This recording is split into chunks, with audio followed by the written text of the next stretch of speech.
Ethan, so much to talk about. You're running for Congress in District 6 in the Democratic primary. So first of all, thank you. Yeah, you're welcome. Why should we thank you, in your view? Why is it important that a voice like yours be heard in a race between two very, very wealthy people, two members of the Democratic establishment, April McLean Delaney, the incumbent, David Trone, the former incumbent, both multimillionaires, both maybe worth over $100 million. Why is it so important that you are running in this race? I think it's important for the reasons that you just hit on, right? We are in a time where affordability is the paramount topic, right? I mean, even Trump the other day said affordability is a hoax, right? But affordability is not a hoax for the American family, for the working family. Millions of people are suffering. Cost of living is out of control. And when we look at who we elect to represent us, we want people who understand that. We want people who can relate to you would call them struggles, whether you call them the realities, right? They're struggles, but they're also a reality that too many people face. And so when you elect someone who's worth $100 plus, $200 plus million, they don't understand those struggles. They've not encountered the challenges of paying rent. They can just swipe their credit card and buy groceries. They don't have to worry about, can I afford this? Do I need to put this back on the shelf? They don't have to worry about the cost of childcare, the cost of healthcare. They don't have medical debt, right? Something that too many Americans have. They don't have credit card debt. They don't have student loans. So when we talk about affordability and we talk about what it means to the vast majority of this country, wealthy people don't get that. And so in MDO6, in a race like this, where we've had over a decade of a Delaney and a Trone in office. So we've had a decade plus of wealthy individuals who don't even live in the district, representing working families across parts of Central and Western Maryland. And they're missing what the needs are. And so it's time for change. It's time for change. It's time for someone who has lived this. It's time for someone who grew up with this and who understands, hey, working families deserve a shot. They deserve to be part of the conversation. And so that's why I'm running. I'm running to give those working families a seat at the table and a voice in Washington. Well, I really appreciate all of your answer there, Ethan. And I would add, I don't think you mentioned it, but you're younger, right? I mean, they're older. And I think that's relevant because the challenges I believe that younger people face in today's America are very different than the challenges that people of my generation, I think McLean Delaney's early 60s, Trone may be close to if he's not already over 70. And we face different and I think less perhaps existential challenges than today's youth do. Yeah, I always say this, I am older than I look. I'm in my late 30s. And so I'm a millennial. The generation that in some sense used to be the punching bag for so many things that go on in this country. But I grew up in a very interesting time. I was part of the Columbine era. I was in middle school during 9/11. And then when the stock market crashed and we entered the recession in 2008, I was on the cusp of graduating from college. And so I entered the job market at one of the worst times in American history to enter the job market. So I've seen a lot. I've been through a lot and in that time. And yeah, I think it's time for younger voices to have a seat at the table. I mean, the average age of Congress is late 60s to early 70s. And that's not to say that, that generation isn't capable of doing great things. There are plenty of, outstanding politicians who've done amazing things throughout their careers. But younger voices matter. And the best way we can represent those younger voices, whether it's millennials, whether it's Gen Z, whether it's Gen Alpha, or, all the way down to my kids. I mean, I have 3 daughters. 3, 9, and 11, and they deserve representation too. Their rights, what matters to them matters as well. And the best way we can get that is through a new voice, at the table. Well, you're running for Congress in District 6, and there it is. I showed the state with District 6 as the westernmost portion of our oddly shaped state. It almost looks like our state itself was gerrymandered, and you can see there's the panhandle that extends between West Virginia, and Pennsylvania. And it's interesting, Ethan, because you talk about affordability problems, and a lot of folks think of that as a urban issue, right? Like in Montgomery County, where I live. I believe you live in northern Montgomery County, which is part of District 6, unlike where the two main opponents reside, not in District 6. But affordability, a very challenging job market, those problems are extremely serious in rural America and exurban America, which is what is mostly your district, District 6. So tell us about that. Yeah, affordability is one thing that doesn't really have a boundary when you look at our country. It's an urban issue, it's a suburban issue, it's an exurban issue, it's a rural issue. Whether you talk about small town America or all the way into the Montgomery County suburbs, it hits across all of those areas. And so when you get out into the rural parts of America, and this is something that when you live in an urban area, they talk about the flyover states, right? Well, Western Maryland is not really part of that, flyover state calculation, but rural issues are fundamentally different. But in many ways, the root cause is still the same. Housing is out of control. Jobs are hard to come by. Groceries, and that's one of the biggest cost drivers, groceries, but also healthcare costs, right? And for the urban communities, the healthcare equation is different. It's not just cost, it's accessibility, right? So you're limited on the options that you have available to you. And as a result, when you're limited on options, you pay more for those options, right? If you even have the options that you need. So there's a lot of issues that face our rural communities that people, and our country is increasingly, there's the rural to urban migration, and we're increasingly becoming more urbanized, but there is still large populations that live in small town America. And that's where I grew up. I grew up in a small town, Southwest Virginia, foothills of the Appalachian Mountains, very similar to Western Maryland. And so I've seen those issues my whole life. I've seen what matters to rural America. And we need to talk about that, because too often they're getting, as I've said, they're getting left out of that conversation. They don't have a voice, and they need a voice. And especially in MD06, because this is overwhelmingly dominated by Montgomery County and Frederick County. And so Garrett, Allegheny, and Washington counties become afterthoughts. And when I've talked with voters across the district, that's what they feel. Sometimes it's as simple as they may not even have something that they want, right? Maybe their needs are being met for some of them. They just want to be heard. They want to feel like someone is listening. And it's so astoundingly simple, right? It's just listen. They want a politician who listens. And that's what I'm trying to do. I'm trying to go into those communities to talk to people and say, hey, I'm here. I'm not going to promise you the moon, because I may not be able to deliver on that. I'm most certainly not going to be able to deliver on some grand, sweeping change that's going to make your life, a million times better. But what I am going to do is I'm going to listen. And if I can do something, I'm going to do it. But I want you to feel like Washington government is paying attention to you, because rural America doesn't get that. They're an afterthought until they need to become a talking point. And they don't want to be talking point. They just want to be included. Congressional candidate, District 6, Maryland, Ethan Wechtaluk with us. And I put up there the list of the poorest counties in Maryland. And you can see at the top is Baltimore City, almost 30% poverty rates.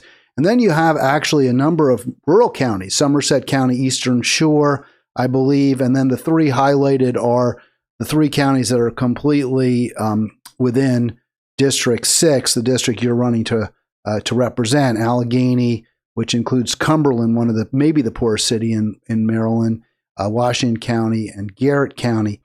I guess my question is bringing folks together. One of the divides we've seen in American politics has been urban-rural. And often that is black-white, or not that there aren't African Americans who live in Western Maryland. There sure are, and there are white people who live in Baltimore City, but we do see a racial divide without question.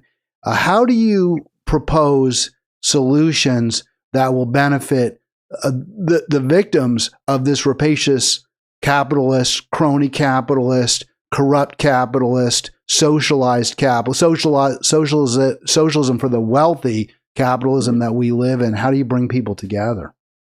Yeah, it's a great question, Hal. We have throughout American history, the government has gone through programs that have disadvantaged minority communities. You see it with the interstate highway system. I mean, when we built interstate highway system throughout America, we paved over Black communities left and right. And we're seeing this play out now, but in a different way with data centers. There was a hearing recently in Frederick County talking about data centers, and then talking about it in PG County, which is, outside MD06. But the same debate is coming up again. Where we place those data centers is automatically going to start to disadvantage minority communities. And you're right. We look at these and we tend to think, well, rural communities tend to be white, urban communities tend to be, more heavily minority. And yes, that is true to some extent. But what we see is that how we approach these issues, we need to start and keep in mind, right? The capitalistic system that has disadvantaged minority communities and disadvantaged rural communities. We have to change that. We have to look at sitting there saying, we're gonna take policies on, and we're gonna keep that in mind. And we tend to, as a society and as the government, sit there and think, well, we've moved past this, right? We don't have segregation. Racism isn't a problem. It is. And how we address each and everything, that needs to be something in mind. And whether we're looking at it again from a lens of racism or a lens of misogyny, right? I mean, we still have pervasive issues with how women are viewed and treated in society. And I've seen that play out on social media. But again, rural voters, right? There tends to be this pejorative term of redneck, right? We talk about, the rednecks, right? The NASCAR fans, right? Or whatever. Like they, what do they matter, right? To the conversation. Well, they do matter, right? Their issues are part of that. So we have to address that. When we look at something, we look at a piece of legislation that might advance a cause. We can't just focus on one segment. We can't just focus on those white upper class voters, right? Or, we have to look at the minority votes, and it's not just African American. I mean, it's the Hispanic communities, it's, our Native American communities, or, the Asian communities, right? Each of those communities has an important role. And especially in this district, right? I mean, Northern Montgomery County has a very strong immigrant population. So we have to look at each one of those and then make sure we're doing right by them. It's in some sense, it's addressing historical wrongs through a new approach. So like I said, in the lens of data centers, that's the big topic right now. If we place data centers in communities where we do the same thing over again, where we're ravaging minority communities, and maybe it's not African American communities this time, maybe it's Hispanic communities.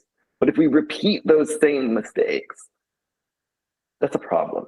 We have to get to the bottom of that. Why government continues to fail our poorest and our most vulnerable. Ethan Wechtaluk with us. I was corrected in the chat by a poster who writes, it's Wechtaluk. So maybe I just didn't hear it correct. I hope that's right. I'm sorry. Yeah. I know you hear this all the time, and I actually find it embarrassing because we should get names right. I mean, my name fortunately is easy, Ginsburg. It's easy for me. It's American German thing, but your name struck. I talk about this. I've dealt with this my whole life, and I don't take it personally. I understand, and I say this, given you want to talk a little bit about my background. I'm Ukrainian American, and so this is, I say this to people, and they find it's hard to believe. Wechtaluk is actually the Americanized version. That's what my great grandfather decided sounded the most American. Okay. So I don't know what about Wechtaluk was the American version, but here we are. So, yeah. Well, if my friend Witold Skwarczynski is listening or watching, please call in and tell us how to pronounce the name, although I think he is from a country just to the west of, his family is from country just to the west of Ukraine. 240-242-5646 if you want to join us. 240-242-5646. 5646. Let's delve into a little bit more specifics, if we can, solutions. And I really wanted to put this because I was kind of debating, how am I going to approach this conversation with Ethan? I don't really view it as an interview. It's a discussion. We're both looking to find solutions, I think, to the problems that we're facing as a country. And I went back to just how you came to my attention. It was in a YouTube, or Facebook rather, chat, as so many now it seems like we get to know each other. So I know my squares here aren't going to be all perfectly symmetrical, but I'm doing the best I can. So Zaga there writes, uber wealthy Trone primarying uber wealthy McLean Delaney is so delicious. Both of them are pro-Israel corporate Dems who don't live in the district they want to represent. We've already figured out that Ethan does live in District 6. So, and before we get into the rest of this and my response and your response, why do you think it's really important? We talk about why it's important that they're multimillionaires. Some have claimed Trone, at least his family's worth over $1 billion. And before we get into why it also matters to live in the district, I want to say one other thing. You pointed out that their problems, they can't really empathize. They don't feel the fear, right? The anxiety. I might not be able to pay the rent. I might not be able to pay for my medications. I might not be able to pay for my kids' education. Those are very, very real anxieties that probably over 100 million Americans face. And those are not anxieties that McLean, Delaney, or Trone face. That said, their interest, beyond the fact that they don't share the same fears and concerns, their interests are actually diametrically opposed in many cases to those of everyday Americans. So you talk about affordability crisis. It's in the interest of the owner of Total Wine and More to jack up prices on a 6-pack of beer. It's in the interest of a wealthy Wall Street financier's wife, as McLean Delaney is, to see more media mergers, more consolidation of big companies that also leads to greater price gouging, higher costs for people, and also fewer jobs in many cases. So it's not just that they don't feel the real economic anxieties that so many Americans do. They actually benefit from them. And I think it's important to make that point. No, absolutely, Hal. You're absolutely right. I mean, April's running. John Delaney isn't, but John Delaney did represent this district. He's chairman of a bank, right? So when we talk about the scaling back that the Trump administration did of the bank overdraft fees, right? Well, who profits when a bank charges you an overdraft fee? The bank. That's where that money goes. It goes directly to the bank, and John Delaney owns the bank. So they profit off the backs of harming American consumers, and that's what banks do. Right? So it drives to the bottom line, and you're right. And David Trone, like I said, Total Wine during the COVID crisis, they initially had given frontline workers and their business hazard pay, slight increase in hazard pay. Then they took it away because of economic conditions, right? So we're going to talk about economic conditions during COVID. Well, what were a lot of people doing? They were buying alcohol, right? That's how a lot of people coped during COVID. But suddenly Total Wine couldn't afford to pay the workers who were in the store selling that alcohol a little extra money. Make that make sense. The Trone family, and I've heard estimates, the two brothers are worth in excess of $2 billion. So, yeah.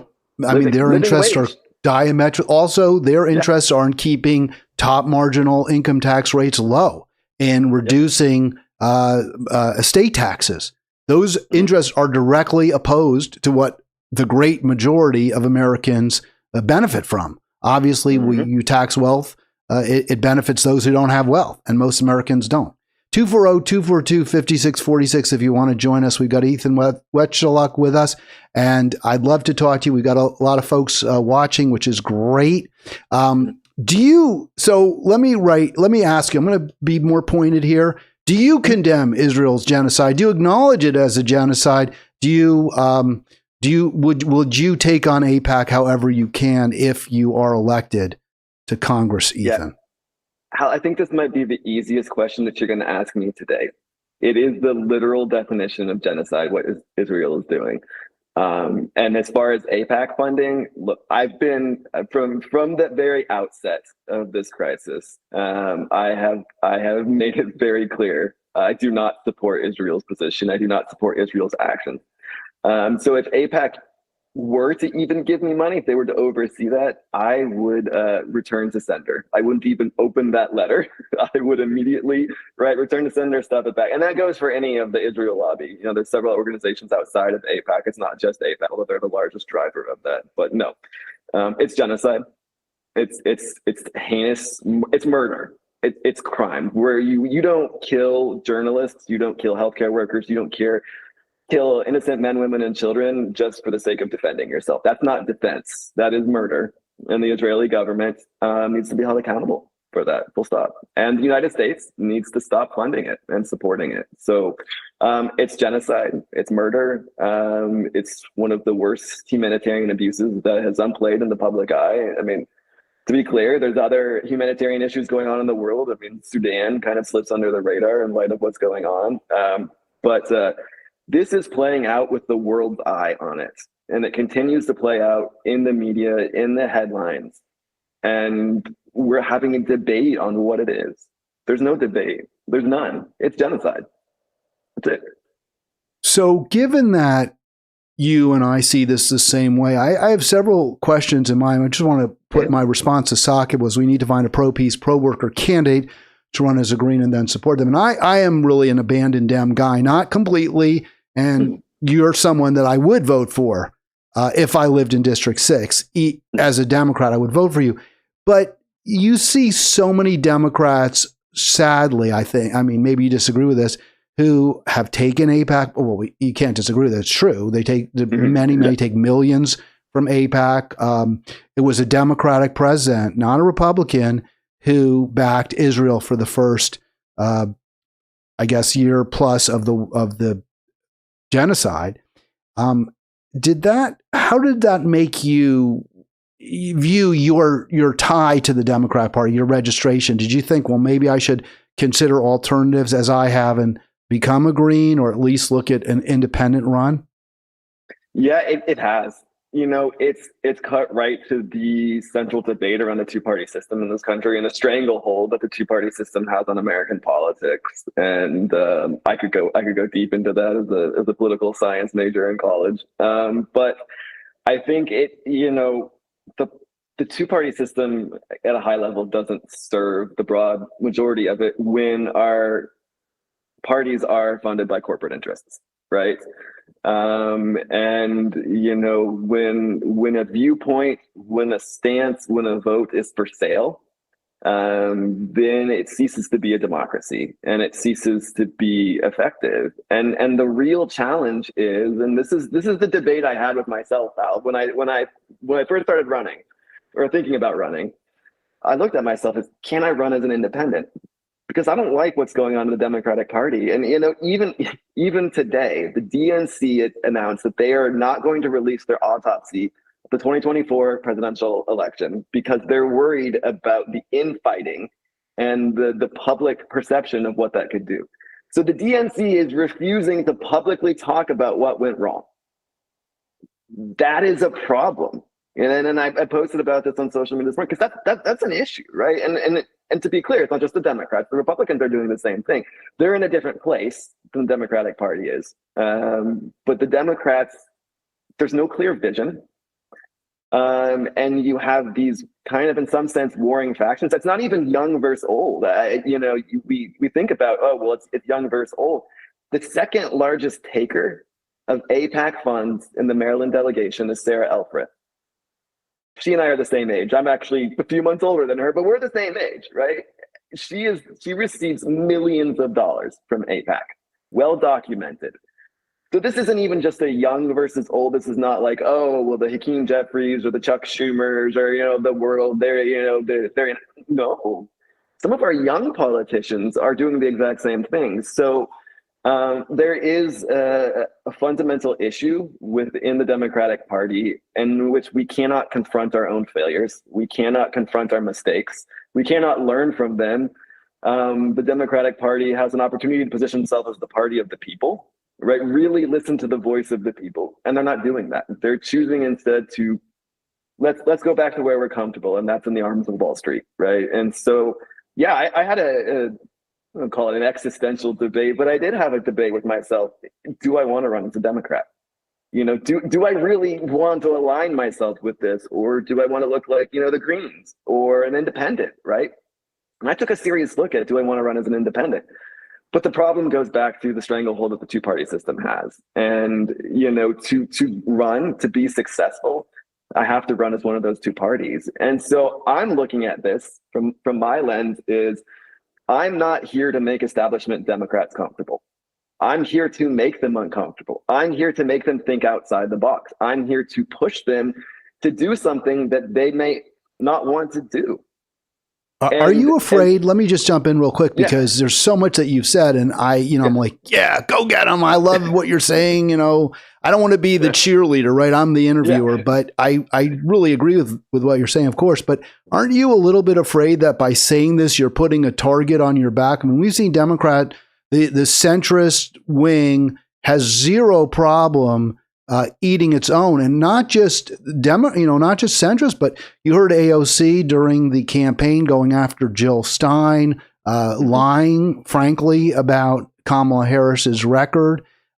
So, I mean, you're it's hard, isn't it, to be in a club or, in a party where you express what I would say are very, very serious concerns that go to the heart of that party's soul. Yeah. If I don't have a target on my back, then I'm not doing something right. So I welcome that target. They can put a target on me and say, well, he was saying this, that, or the other, and he's right. Great, because that pushes the conversation, right? That makes a conversation happen that might not have otherwise happened, right? So, the change in some sense starts from within, right? And if me running as a Democrat can push the Democratic Party's leadership, and again, whether that's the DNC itself or the DSCC or the DCCC, right? If that can push them to have a conversation and say, okay, well, this guy, he came in young, whatever, and he had a large following, all these people who were rallying behind him, and maybe we need to take a second look at this, right? So, yeah, am I worried? Yes. Right. I'll be honest, right? I am worried about what that makes me, what will the establishment view me at, right? And I've had some conversations with establishment types, and that's the exact reaction that I get. Nope, sorry. They're afraid. I think some of that fear within the establishment is because, is this iron fist at the top. They're in Maryland. I have no qualms about saying this. It's Steny Hoyer, right? He has a grip on Maryland congressional politics, and nationally, right? It's the party leadership. So, but it's like I said, if I have a target on my back, I'm saying the right things, and I'm not an easily intimidated person. And would you vote for Hakeem Jeffries to be the leader of the party in the House if you are elected? No, I'll have to hesitate. Look, Hakeem may be a great person. He's not a great politician.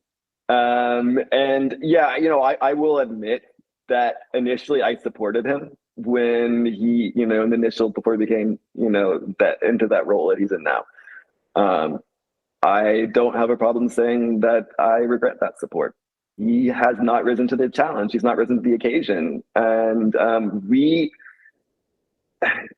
think the term in politics fighting is in some sense overplayed. It's also in many ways not, right? We can't say enough that we are in the fight of our lives right now, the fight for democracy, the fight for the very institutions.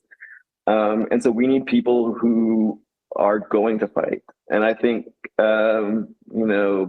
Jeffries has shown he's not up for the fight. Well, he's not going to fight against the oligarchs. He's not going to fight the Exactly. oligarchs. No. All right, 240, one more time, 240-242-5646. You can see the phone number right there on my Politics Oval if you want to give us a call. Don't forget, click like, click subscribe. Love to see more comments in the chat. We have one commenter. We have a number of viewers for sure, but would love to have more comments. Ethan, I have that highlighted there, pro-worker, pro-peace. We talked about the genocide. I think we talked a little bit about workers. What is you avow yourself, you're self-avowed Democratic Socialist. What does that mean in terms of policy? Can you give us a couple, 3 policies that you will pursue that are what you would call Democratic Socialist?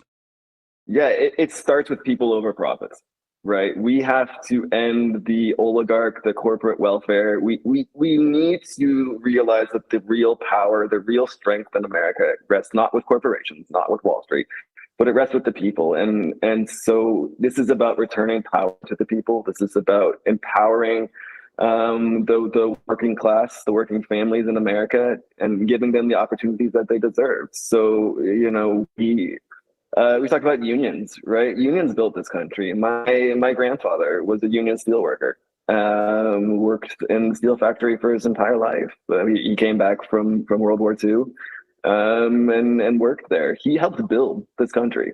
And so many families do, and unions cross-cut, everything from our factories to our nurses.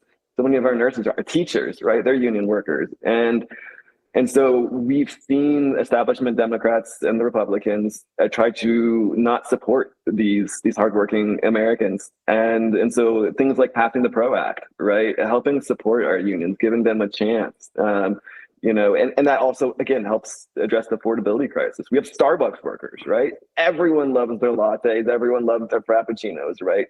Starbucks workers are protesting across the country right now. They want the right to unionize. They deserve that right. And so we take it for granted. Too many of us, we don't work jobs like that, so we don't understand, but that's how this country moves, and so we have to take on those things. Climate crisis, right? Climate change is real. I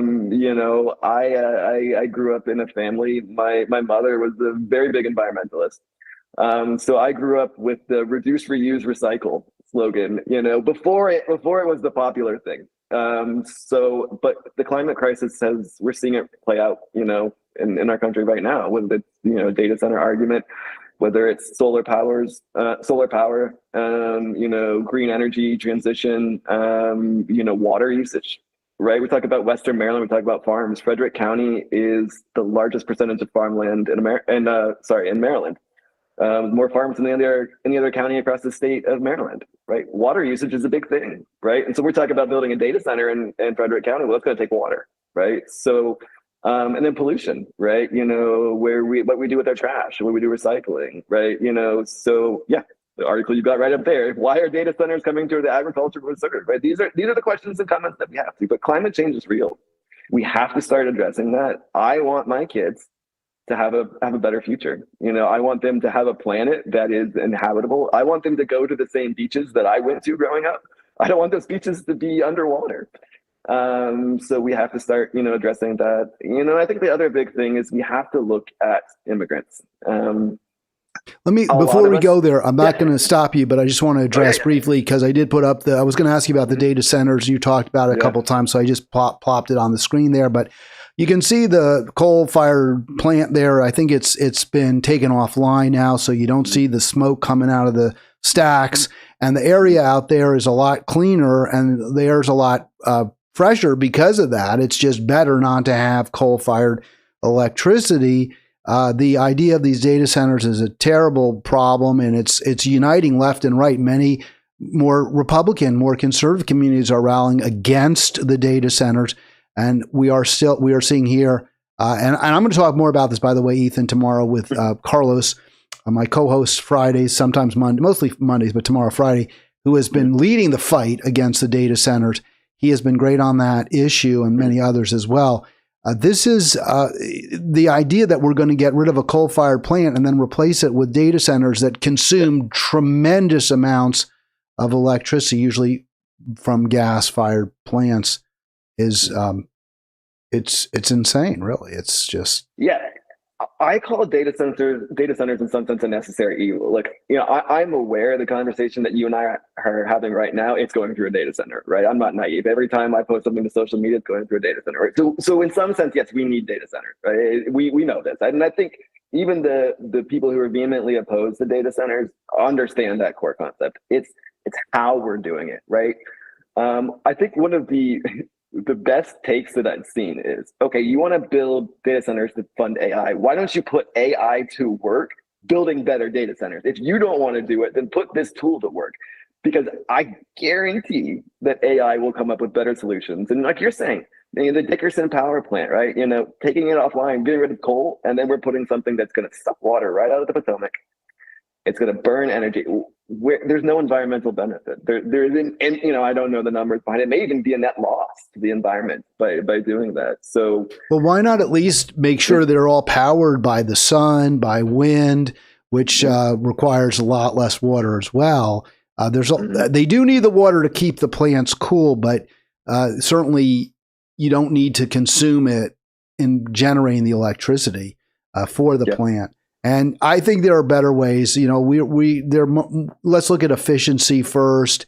If you have to raise prices for the Googles of the world and the Verizons, so be it. I mean, then we'll pay more for it if we have to, or we'll figure something else out. But we're living in a world of scarcity, and this is my view, of course, and just giving more and more resources, allowing these incredibly rich and powerful tech companies, these often monopolistic, if not certainly oligopolistic corporations, to control even more of our scarce resources is the height of folly, in my opinion. And they're not paying the bills for these.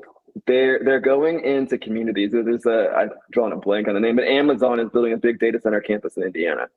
Who's paying the bill for that electricity? Indiana customers, right? Not Amazon. Jeff Bezos is one of the world's richest men.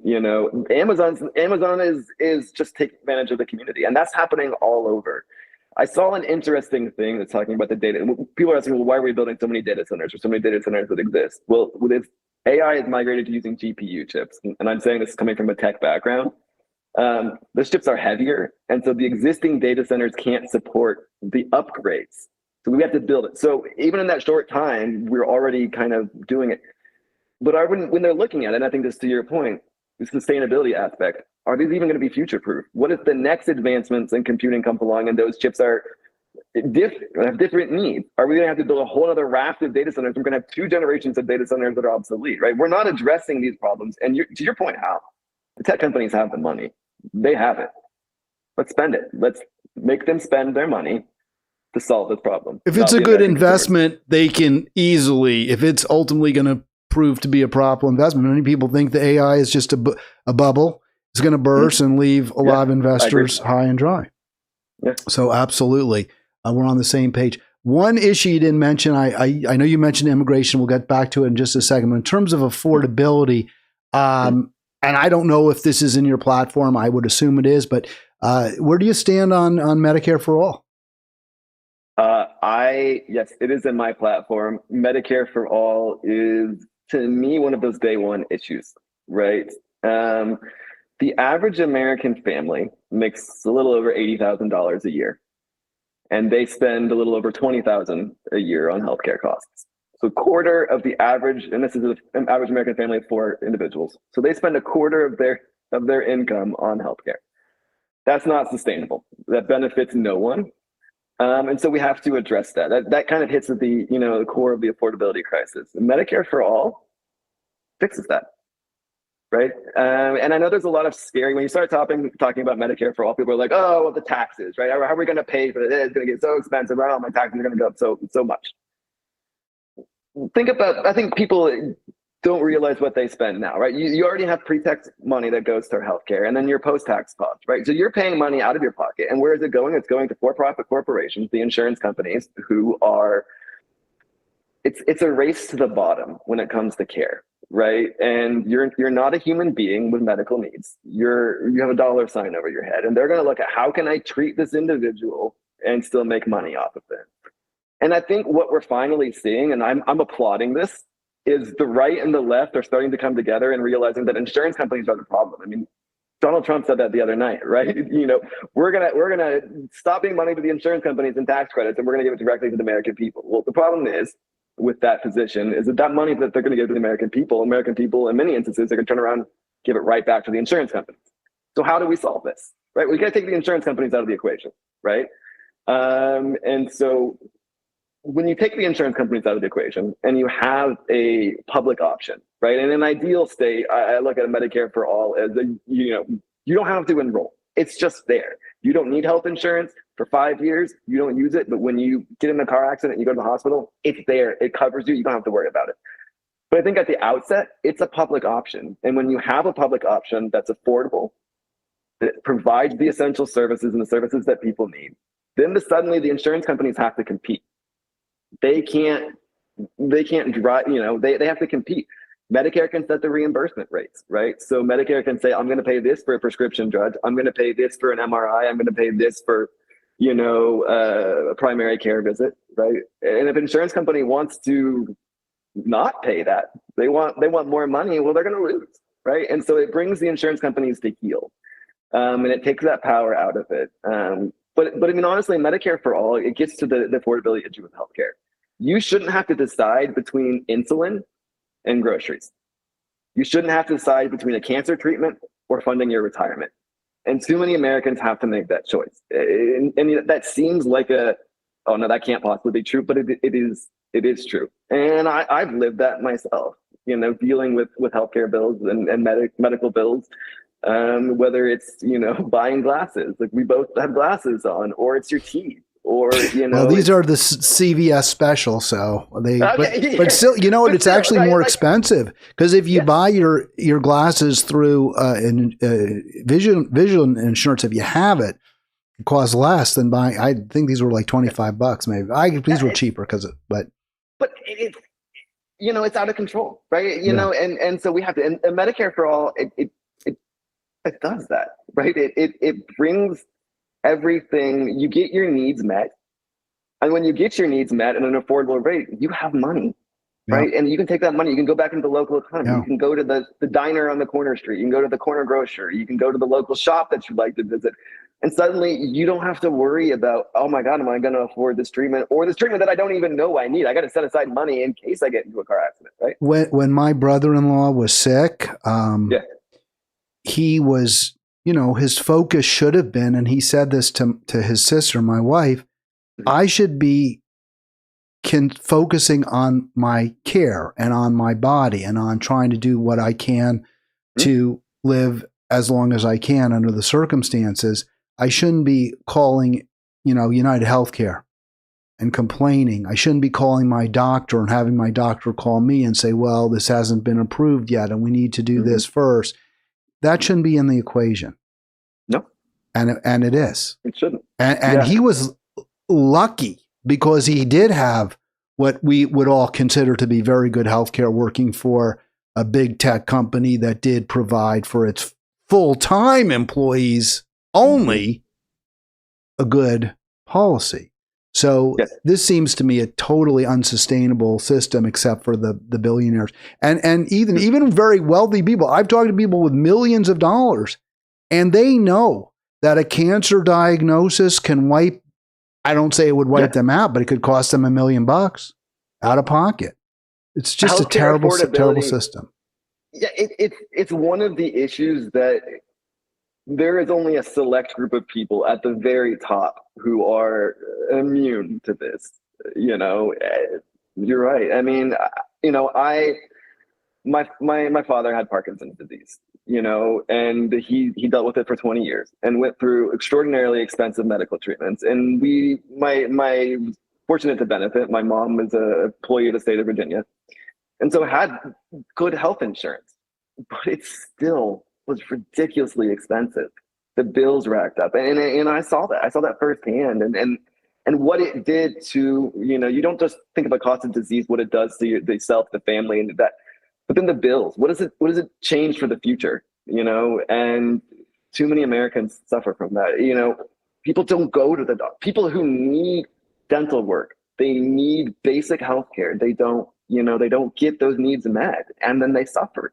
And when they suffer, maybe they miss work, right? Or maybe it compounds. It's such a no-brainer. And you talked about also not just affordability, but also accessibility. So in Western Maryland, other rural areas, there aren't very many doctors because they can't make a decent living among relatively poor folk who are somewhat dispersed. But if you have a government-funded system and it's paid for by the government, then you make a living, and you don't find these healthcare deserts in countries with single payer. It's only gotten worse since Affordable Care Act in this country, by the way. And that doesn't, there's a side note to what you just said is student loan debt, right? Which is a separate issue that we're probably not going to have time to delve into, right? But it's student loan debt. So doctors have these massive student loan debt. So when they go to look at where am I going to go work, I'm not going to go work in a rural America where I'm going to get a little bitty salary. I'm going to go work in an urban center, suburban center where I can get a lot more money. I can pay my student loans faster. Or even if I can't pay my student loans any faster, at least I'm going to be able to have a more comfortable living, and that's a reality. I mean, I've heard someone make this thing. Go look in the parking lot of your average primary care facility. You're not seeing Mercedes, you're not seeing BMWs, you're not seeing Range Rovers, you're seeing Hondas, you're seeing Toyotas, you're seeing Subarus, you're seeing, because these doctors, they're not making money hand over fist. So we have this idea that doctors are extraordinarily wealthy. And in some sense, there are plenty of doctors who are, but there's a lot of doctors who aren't. But someone is continuing to profit off this. And it's not, in many cases, it's not the doctors, it's the insurance companies. That's exactly right. And that's an area where, we talk about the rural urban divide. If you're poor and you live in a city, if you live in Baltimore, you have the University of Maryland, you have Johns Hopkins, and they have to treat you. If you come in, you're hurt, it's an emergent situation. Now, you may rack up big bills, you will, but at least you're getting the treatment in that moment because the doctors can make a good live. I mean, work for University of Maryland or Johns Hopkins. They have money. They'll pay you. They may not pay you a ton. You're not going to get rich, but you'll get paid. But if you're living in Cumberland, Maryland, who's going to pay you? So it's a very, very terrible system. And I really appreciate that, we see it similarly. Ethan, that doesn't mean we're right. I think if you see it the way I do, I think you're right, but maybe other people disagree. I can't speak for them. 240-242-5646. Got a few, maybe 10, 12 minutes left. With Ethan, we've got a hard stop at 1. We're going to keep him through the hour. I cut you off a couple of times. Immigration. Yeah. Our country was built, I talked about our country being built by unions. Our country was also built by immigrants. And we don't do right by immigrants. There's obviously, and I'm not just talking about the fierce debate that's raging on with how the Trump administration is treating immigrants. That is obviously a critical issue. The things that ICE is doing, and then their attempts that they're trying to strip people who've earned citizenship away from them, right? Those are horrible issues. But even the Democratic Party has to have a reckoning with how we view immigrants and what we do for them. And so we have to treat those immigrants better. We have to give a clearer, more fair path to citizenship. Some of it starts by reducing the backlog that exists. I mean, our immigration system is horribly out of date, and the process is cumbersome. And so we need to improve that, things, how we protect dreamers, right? And we also have to look at the borders, right? I am not going to sit here and advocate for wide open borders, right? But what I am going to talk about is a system that's fair, that treats people like human beings, that gives them the rights and dignities that they afford. And the process needs to do that. And then once they're here, we don't abandon someone. We respect them. We respect the what they bring to the community. Our nation is better because of generations of immigrants. I am my great grandparents. I am in some ways a quintessential American. On one side, my great grandparents immigrated to the United States. My grandmother grew up. She's told stories about being made fun of by speaking a different language. On the other side, I've had family that's been here since before America was a thing. So, I bridge that divide, but I see this firsthand. My ancestors, my great-grandparents, when they came to the United States, they could have never imagined that they one day have a great-grandson who's running for Congress, right? And more people need I that listened dream. by the way, if you want more information about Ethan, you want somebody who's not quite, I won't say they weren't unfriendly. You had a good interview on the radio station, I think from Frederick, which I don't remember the name of the call letters, but I really enjoyed it. I thought they did a pretty good job interviewing you. It wasn't quite as in-depth as we're doing here. But you made the point, I thought it was a really good one, which is, hey, you have folks in this country, they may have been born south of the border, since the focus has been on immigrants from Latino countries. But this is their country. This is what they know. This is who they know. This is the language they know. And it's just a height of cruelty to uproot such people, often children, not always though, right? But often children, uproot them and send them a place where they have zero roots whatsoever. It's terrible. So I really appreciated that humanity that you brought into the conversation, as well as the recognition we need to provide a path to citizenship for these people. Yeah. Can you talk a little bit about, and we've got so many other places to go, we don't have that much time, but can you talk a little bit about how American foreign policy, and try to keep your answer brief, I'm sorry, Ethan, how American foreign policy is driving the immigration into this country? Yeah, George Bush, it's going to sound like an odd line coming from me. George Bush said it best a while ago when he talked about the isms, right? He talked about the isolationism and, all the isms and the big words that I think people, when you start talking about isms, people zone out.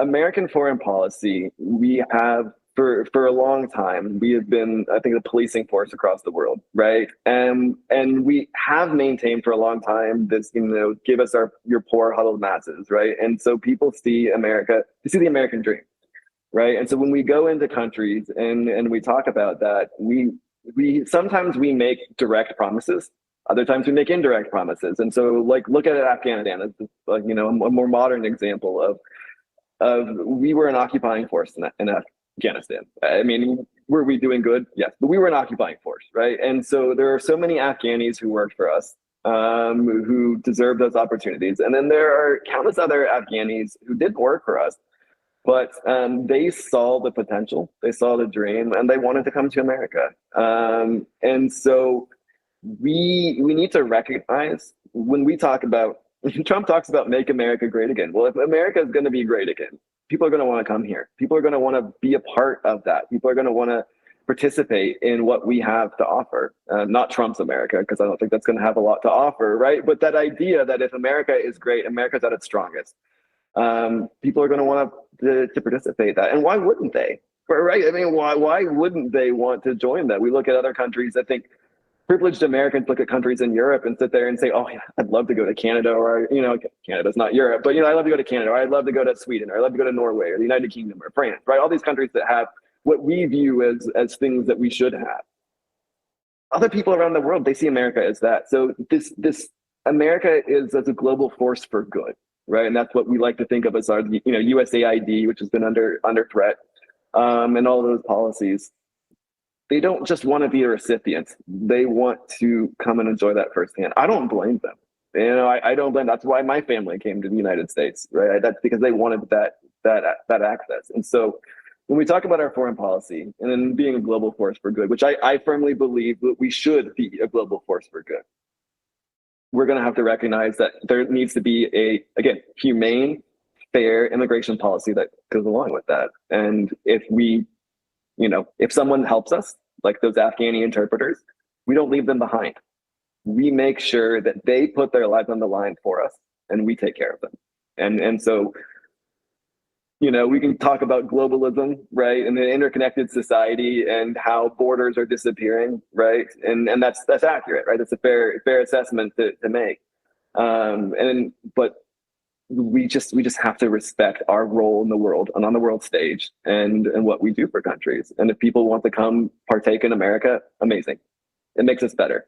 It makes us better as a country, better as a people. All right. I put this up. I was taken by this article, Medium, that you wrote about the Epstein files, the Epstein saga, Jeffrey Epstein.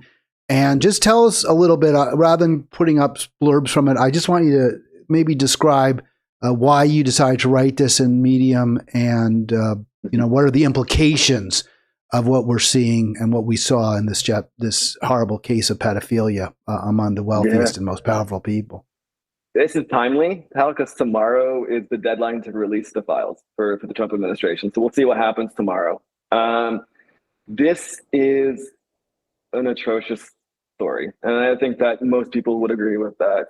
I look at this from two lenses. I look at this from someone who's seen the direct impact of sexual assault play out, and I see what it does to the victims. I see what it does to the survivors. I also look at this as a father of three girls, right? And I read Virginia Roberts Guthrie's book that she wrote, and I saw one of the things that's talking about a 12-year-old girl trafficked to Epstein. I have an 11-year-old daughter. That just my stomach turned. And so when we look at this, too many people are hiding behind a shield. They're hiding behind their wealth. They're hiding behind their their corporations. They're hiding behind whatever. They're hiding from accountability. They're hiding from the truth. And there are thousands of victims of Epstein. He's just one person. He's the most prominent person, but there are so many others who have done this. And it's not just female victims, it's male victims. I mean, there's a gentleman I've seen on social media, Barrett, I forget his last name, Barrett Powell, I think, who's talked about his stories of being trafficked. Survivors deserve to be heard. They deserve to be respected, and they deserve to make sure that their abusers are held accountable, regardless of who they are, regardless of how much wealth they have, how much power they have. I don't care where it leads. Unless you're talking about a target on my back, I'm going to have a target on my back by some wealthy, powerful people. The more I push this issue, go ahead. Because I'm not here to make those people comfortable. I'm here to make sure that they're held accountable. Survivors deserve to have justice, and they deserve to be protected while that justice is served. Ethan, do you see this gross abuse of power and wealth as an argument for, I'm kind of telegraphing my answer, but as a strong argument for much higher top marginal income and estate taxes? So nobody has so much wealth and power that they can, I think you used the word, I have to look it up. I don't think it was corrupt, but pervert the system the way people like, Trump, maybe Bill Clinton. Seems like his role was a little less salient than we had thought before. A royal prince, Bill Gates at one point, the richest man in the world, obviously had a close relationship, famous entertainers, Woody Allen, president of Harvard University. Do we need to somehow, wrest wealth and power from these people? We do. I think, changing the system, no one needs that much money. No one. I mean, talk about Elon Musk's $1 trillion pay package, and he would make more than, every teacher, some statistic, but every teacher and so many other workers combined. But no one needs that much money, right? That's one way to address it, but it's other things. It's just people just hide behind systems. They hide behind institutions, and they avoid the accountability. So money is a driving aspect of that. I mean, undoubtedly, that's the major culprit. But we also have to stop glorifying wealth. People who are wealthy are not better than us. They're not. And thankfully, Donald Trump and Elon Musk have exposed that in many ways, that wealth is not a sign of intelligence. It's not a sign of greatness. They're human beings. They just happen to have more money than the rest of us. And if they can't use that responsibly, if they can't use it for good, then maybe there's a serious conversation about why they have it. Yeah, there's the quote that I was looking for from your piece, a system so warped that it bent itself to shield a known predator. I thought that was very powerfully written, very well written. So I did want to share that as well. And with that, we're pretty much through the hour, Ethan. So I'm going to just give you final word, as I always do my guests. Before, though, you take it, I do want to really thank you so much for a great hour. It was a lot of fun. For me, it was very educational. And it's great to talk to a candidate for office that I feel really shares my value. So thank you. Yeah, you're welcome. I'd love to come back. We have plenty more we didn't talk about, so please have me back. Affordability, accountability, community. Those are the cornerstones of what I'm running. Those are the basics that every politician should run on, but we're being lost. So we need to solve affordability in America. It's not a hoax. We need to have accountability. We need to hold everyone from the top to the bottom accountable for their actions and behaviors. And we also need to bring about community. America is best when we come together and work as one. And so if we look at those three things, we'll get there. All right, great to have Ethan Wechtaluk with us. And we will have him back. I promise, as long as he'll come back. He said he would. So we'll hold him to that. I'll be back tomorrow. It'll be a Friday free for all with Carlos. And thanks to all for being part of Halitics. We so appreciate it.